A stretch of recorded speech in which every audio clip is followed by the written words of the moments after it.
Howdy, everybody. Welcome to Liberty Call. Today is Tuesday, August 13th, 2024. Hope you're having a fantastical day out there.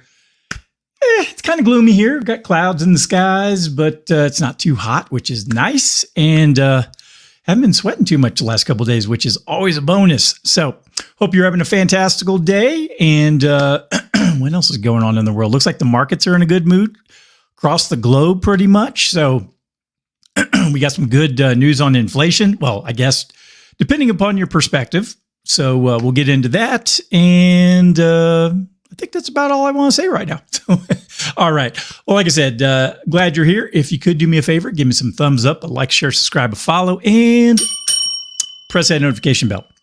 Let's get into today's markets. Dow Jones was up 1.04%, 408 points, closed at 39,765. S&P 500 up 1 2/3%, 88 points, closed at 5432. NASDAQ up 2.4%, 403 points, closed at 17,183. The VIX was down 13.04%. It's at 1801. Canada up 0.98, Brazil up 0.97, and Mexico up 1.15%. Headed over to Europe. Germany was up 0.45, the UK up 0.3, France up 0.35, the Netherlands up 0.37. Spain was up 0.73, Italy up 0.24, Switzerland up 0.42, and Portugal up 0.5%. Russian exchanges were split today. The MOEX up 1.3, the RTSI down 1.66, and the overnights, the Nikkei was up 3.45%. Wow, big jump there. Australia up 0.17, New Zealand up 0.32. In China, the Shanghai was up 0.34, Shenzhen Component up 0.43. China A50 flat at 0, DJ Shanghai up 0.28, Hang Seng up 0.36, and the Taiwan weighted when it closed on the 12th was up 1.42%. All right. You see my main man. Whoop. See Jake back there? He is very, very excited about the financial news. Right, Jake? Right? Give me a thumbs up. He's like, shut up. He's like, hurry up, old man, so we can go play. All righty. Well, let's get into the market recap for today. U.S. stocks rally as cooling producer inflation boosts rate cut hopes. All right.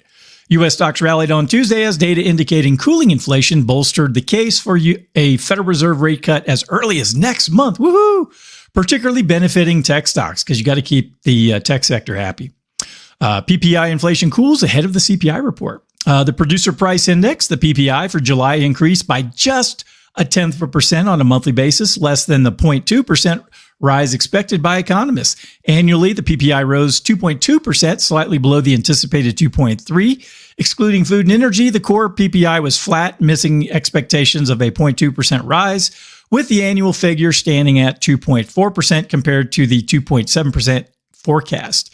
Stifel noted that this cooler than expected PPI report suggests the argument for a near-term interest rate reduction a day ahead of the consumer price index, the CPI release. So we shall see. I mean, there's another report that's going to come out between now and the, well, I would imagine the September meeting is on the 17th and the 18th of September. So I imagine these reports will be out before then. So we could have a completely different scenario in front of us, 30 days from now. So, I mean, the numbers could, because we know from month to month, the jobs numbers, the different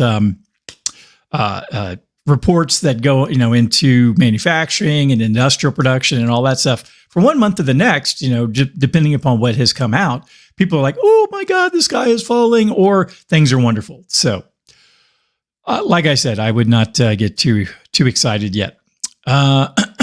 Moving on to stocks, Home Depot's stock fell by over 1% after the retailer cut its full-year guidance, citing weaker consumer demand for home improvement projects. Hey, I did my part. I went and bought 3 boards. Well, I guess it was in the third quarter. So sorry, Home Depot, I don't shop there enough. Despite strong consumer demand, strong consumer spending driving U.S. inflation, high interest rates have pressured the home improvement sector. Chipotle Mexican Grill saw a 10% drop after its CEO, Brian Nicole, was announced as the new CEO of Starbucks, replacing Laxman, this is going to be tough, Narashimhan. He sounds like he's probably from Kentucky. Starbucks stock in turn surged by 20%, driven by investor optimism about the leadership change. However, some analysts, including those at Wedbush, cautioned that the enthusiasm might be premature, given that Chipotle had not been known for innovation under Nicole's leadership. I mean, what have they really changed? I mean, I've been eating at Chipotle for close to 20 years now, and in my opinion, their quality has gone down over the last 10 years, not up. So, all right, more stocks. Dell Technologies stock rose 6% after Barclays upgraded its rating from underweight to equal weight following a recent pullback in the tech company's stock price. So it looks like everyone's just, waiting around to see what the Fed's going to do. I mean, we have such a strong economy that they have to, cut interest rates. I know that doesn't make sense either. So, all righty. Next up, let's get into the July PPI report. This was put together by Andrew Opdyke, senior economist at First Trust. So let's see what he had to say. The effects of the Federal Reserve's tight monetary policy are becoming increasingly evident across the U.S. economy, particularly in inflation data. In July, producer prices rose by a modest 0.1%, marking a 2.2% increase over the past year. More notably, the pace of inflation appears to be slowing, with a 1.2% annualized increase over the last 3 months. The July uptick was driven primarily by a 1.9% increase in energy prices and a 0.6% rise in food prices. When excluding these typically volatile components, core prices remained unchanged in July and were up 2.4% over the past year. The breakdown of the report reveals that goods prices played a significant role in the July increase, rising 0.6% for the month and 1.7% over the past year. However, when food and energy are excluded, the rise in goods prices was more modest at 0.2%. On the other hand, prices for services declined by 0.2% in July, primarily due to a 1.3% drop in final demand trade services, including a 4.1% decrease in margins for machinery and auto retailing. The future trajectory of inflation will likely be determined by the services sector, which has become a focal point of consumer demand following the COVID-19 pandemic. The July decline in services prices contrasts sharply with the increases seen in previous months. It remains to be seen whether this decline is a temporary blip or a sign of sustained impact from tighter monetary policy. Further back in the supply chain, prices rose in July by 0.7% for intermediate demand processed goods and 3.6% for unprocessed goods. While there is an expectation that inflation will continue to ease, there is a risk that a reacceleration if the Federal Reserve overreacts and eases policy too quickly at the first sign of economic trouble. But we shall see. I mean, the Fed is never wrong, right, guys? I mean, they did such a good job with printing all that money and increasing the money supply by 40%. And we didn't even really feel it over the last 4 years, right? Oh, wait, everything is more expensive. All right. Next up, an article from Zero Hedge. A $150,000 house in 1988 now costs $707,500. Thank you, Fed. This was put together by Mike Shedlock of mishtalk.com. He's a good follow on Twitter, too, or X, or whatever the hell they call it. The Federal Reserve's actions have significantly distorted the U.S. housing market, creating a situation where home affordability has dramatically declined, and there appears to be no easy fix in sight. A historical look at home prices and mortgage payments highlights the problem. A home purchase for $150,000 in 1988, good year, now costs $707,499 with a monthly mortgage payment that has ballooned from $1,076 to $3,662 due to rising interest rates. Well, where were the interest rates back then? Hang on. Fed interest rate chart. There we go. Here's the Fed funds rate. Let's drag this over so we can see it on this screen. All right. So in 1988, the Fed funds rate was, in January, it was, this thing moves about 6.5%. And then by the end of the year, and the Fed funds rate was about 8%. So, yeah.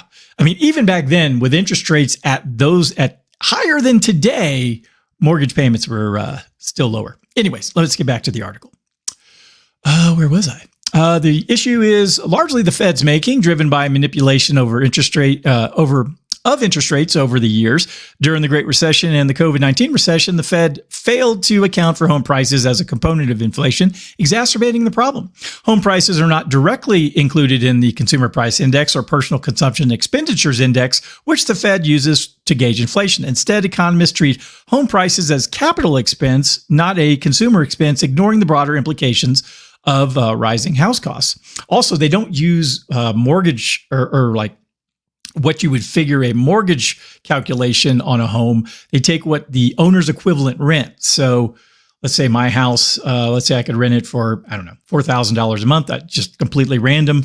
If the mortgage on the house, if you were to finance the full value of the house, if the mortgage would be, say, $5,000 versus rent of $4,000, it makes more sense to rent up the property, and then vice versa. If financing the home, the full value of the home is cheaper than the going rent in that area, then it makes sense to buy the house. So, anyways, where were we? Yeah, here we are. The consequences are stark. Existing home sales have dropped significantly, yet median home prices continue to hit record highs. This has created a market where only price-insensitive buyers, such as the wealthy and those paying in cash, can afford to purchase homes. In June, all cash sales accounted for 28% of trends. Wow, that's a big number, highlighting the growing divide between the haves and the have-nots. Adding to the economic woes, small business employment is on the decline and the unemployment rate is rising. The job market's weakness combined with the housing market's dysfunction paints a grim picture of the U.S. economy. The McKelvey or SOM employment rate recession rule has even triggered, suggesting that a recession may already be underway. So, all right, so that's that. Yeah, the Fed's affordability magic may have looked good on paper, but it's kind of like putting, a Band-Aid on broken leg. So it's just total mess. And last but not least, I got one last article here. It has nothing to do with finance, more of your personal health.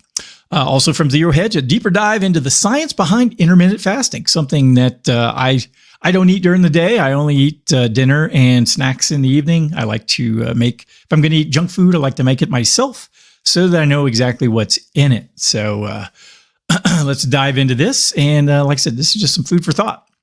Intermittent fasting has garnered attention for its potential health benefits, such as weight loss, improved metabolic health, and longevity. However, understanding the scientific basis for these claims is essential to determine if intermittent fasting truly delivers on its promises.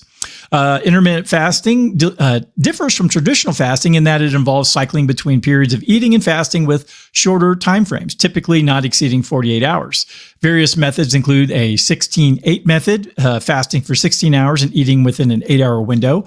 The 5-2 diet, normal eating for 5 days with a significantly reduced caloric intake on 2 days, and alternate day fasting.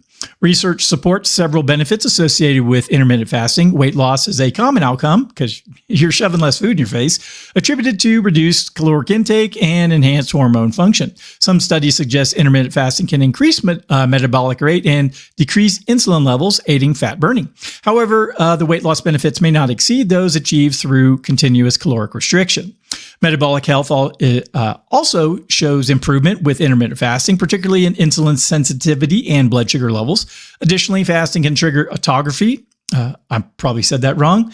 A cellular process that removes damaged cells, potentially offering protection against diseases and promoting longevity. And that's really what you're focusing on. For those who are trying to lose weight, obviously the time that you're in fat burning mode is important, but the autophagy is really good for just your overall cleanup. It's kind of like the garbage man coming through your body and cleaning up all the trash and destroying it and taking it to the landfill to be burned or whatever. So that's to me that's what's most important because it helps trigger regeneration of cells and things like that, so that it cleans out all the old crap. And granted, the older you get, the harder it is for cell replication and all that good stuff. Talk to my kid; he'd be able to answer all these scientific questions. Other notable benefits include increased HGH, human growth hormone levels after prolonged fasting, reduced oxidative stress, improved cognitive function, and enhanced metabolic health. However, some studies raise concerns about the potential risks, particularly regarding cardiovascular health. Overall, while intermittent fasting offers several potential benefits, more research is necessary to fully understand its long-term effects and mechanisms behind these benefits. Caution is advised, particularly regarding cardiovascular risks and the need for individualized approaches based on health status and goals. And I am not a doctor, so don't take anything I say as medical advice. So anyways, but like I said, it's, for me, it keeps me from being a fat pig because I love to eat.